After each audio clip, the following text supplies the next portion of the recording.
Paix, paix soit rendue au Père Tout-Puissant et à celui qui l'a envoyé pour le monde, Yehoshua Hamashiach, Jésus-Christ.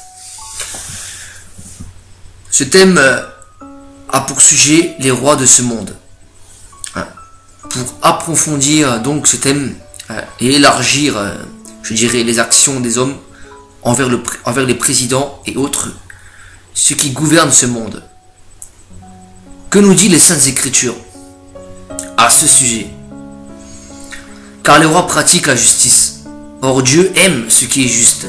Et donc de ce fait, il ne faut pas non plus juger nos prochains, notre prochain, y compris un président ou autre. Pour cette action, car lui sera lui-même au jugement pour ses fautes commises. Cependant, il ne faut pas rapporter de mauvaises paroles à son égard. Les Écritures nous disent à ce propos, je cite Ecclésiaste chapitre 10 verset 20, ne maudis pas le roi, ne maudis pas le roi, même dans ta pensée, et ne maudis pas le riche dans la chambre où tu couches, car l'oiseau du ciel emporterait ta voix, l'animal ailé publierait tes paroles.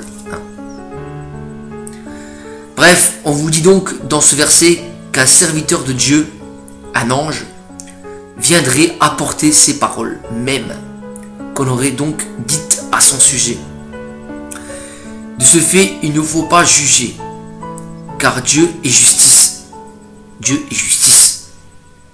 Le Père nous dit encore que le malheur repose sur celui qui tente de s'enrichir pour sa propre gloire. Et aussi à celui qui fonde une ville dans le péché. Je cite Habakkuk chapitre 2 verset 9. Malheur à celui qui amasse pour sa maison des gains iniquis, afin de placer son nid dans un lieu élevé, pour se garantir de la main du malheur. 10. C'est l'opprobre de ta maison que tu as résolu, en détruisant des peuples nombreux, et c'est contre toi-même que tu as péché. 12. Malheur à celui qui a bâti une ville avec le sang, qui fonde une ville avec l'iniquité. Bref, on vous apprend ici dans ces versets que celui qui fait ainsi, qui amasse des fortunes, fait des guerres et construit des villes dans la débauche, commet une erreur. Et le jugement revient au grand trône à l'Apocalypse. En Psaume chapitre 103 verset 6, il est dit, l'Éternel fait justice, il fait droit à tous les opprimés. Bref, cependant, nous devons être justes devant Dieu, car il est justice, et sa miséricorde perdure. Il a de ce fait permis à l'homme par cela d'instaurer des lois, pour que la vie soit dans un équilibre juste pour chacun, en ce qui concerne les crimes ou autres. Obtienne justice, pour que chacun obtienne justice devant et soit dans l'amour. Pour que chacun obtienne justice et soit dans l'amour. Cependant, nous devons nous plier aux magistrats. Je cite Tite, chapitre 3, verset 1. Rappelle-leur d'être soumis aux magistrats et aux autorités, d'obéir et d'être prêts à toute bonne œuvre. Tite, chapitre 3, verset 2. Et de ne médire de personne, d'être pacifique, modéré, plein de douceur envers tous les hommes. Verset 3. Car nous aussi, nous étions autrefois insensés, désobéissants, égarés, asservis à toute espèce de convoitise et de volupté, vivant dans la méchanceté et dans l'envie digne d'être haïs, et nous haïssant les uns et les autres. Or Christ, à ce sujet, nous enseigne, nous donne un nouveau commandement. Il dit, je vous donne un nouveau commandement. Aimez-vous les uns et les autres comme je vous ai aimé. De ce fait, il ne faut pas forcément haïr notre prochain, mais plutôt prier même pour celui qui nous haït. Christ enseigne dans la prière, donc bénissez ceux qui vous maudissent. Bénissez ceux qui vous maudissent. Priez pour ceux qui vous haïssent.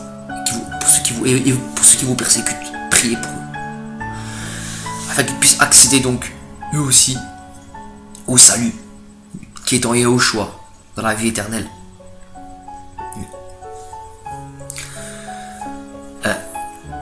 Mais nous devons prier, vraiment prier pour ce monde. Dans ce monde de violence. Dans ce monde qui a rejeté Yahushua. Yahushua le certifie lui-même. Le monde ne l'a pas accepté. C'est écrit dans les évangiles, le monde ne l'a pas accepté. Il a été rejeté.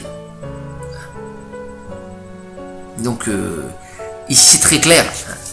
Mais il ne faut pas haïr cependant les autorités supérieures, le président. Il joue un rôle prépondérant dans la société. Et ce rôle, c'est de mettre à égalité chaque personne et de mettre de l'ordre. Et cet ordre, c'est Dieu qui permet cet ordre. Parce que Dieu veut que nous nous aimons les uns les autres et que justice soit faite, que justice soit rendue. Et c'est pour ça que l'autorité est toujours présente. Et cette autorité, elle vient de Dieu. Et c'est Dieu qui fait toutes choses et qui crée toutes choses. Et si Dieu n'aurait pas voulu de cela, il aurait fait en sorte que cela ne se passe pas. Mais il a fait que cela se produise. Donc, c'est bien ici que nous voyons dans les Écritures. Donc, ce que je vous disais tout à l'heure, en Ecclésiaste chapitre 10, verset 20, ne maudissez pas le roi, mais dans ta pensée, même dans ta pensée, et ne maudis pas le riche, dans la chambre où tu couches, car l'oiseau du ciel emporterait ta voix, et l'animal ailé publierait tes paroles. Donc un ange viendrait donc, et écouterait vos paroles, et irait les remettre au Père. Et nous savons très bien, à ce sujet, que l'Éternel fait justice. En Psaume chapitre 103 verset 6, il est dit, l'Éternel fait justice, il fait droit à tous les opprimés. Si vous êtes dans le deuil, si vous êtes dans des situations difficiles, le Père Tout-Puissant peut vous aider. Il est là pour ça. Et il faut que vous vous confiez en lui, il faut que vous veniez à lui. Et lui, il va régler les choses, il va mettre les choses en ordre dans votre vie. Pour que vous soyez donc en paix avec le monde, en paix avec Dieu, et que vous ayez la vie éternelle. Si toutefois cela n'est pas fait, acceptez-le, acceptez-le. Et reconnaissez que son fils Yahushua est mort sur le bois pour vos péchés. Et que c'est lui le chemin, la vérité et la vie. Et que c'est lui qui va vous ramener à la vie éternelle et au salut. Il n'y a pas d'autre chemin. Donc, dirigez-vous, acceptez Dieu et reconnaissez le sacrifice qu'a accompli Jésus, Yahushua, sur le bois. Et demandez pardon pour vos péchés.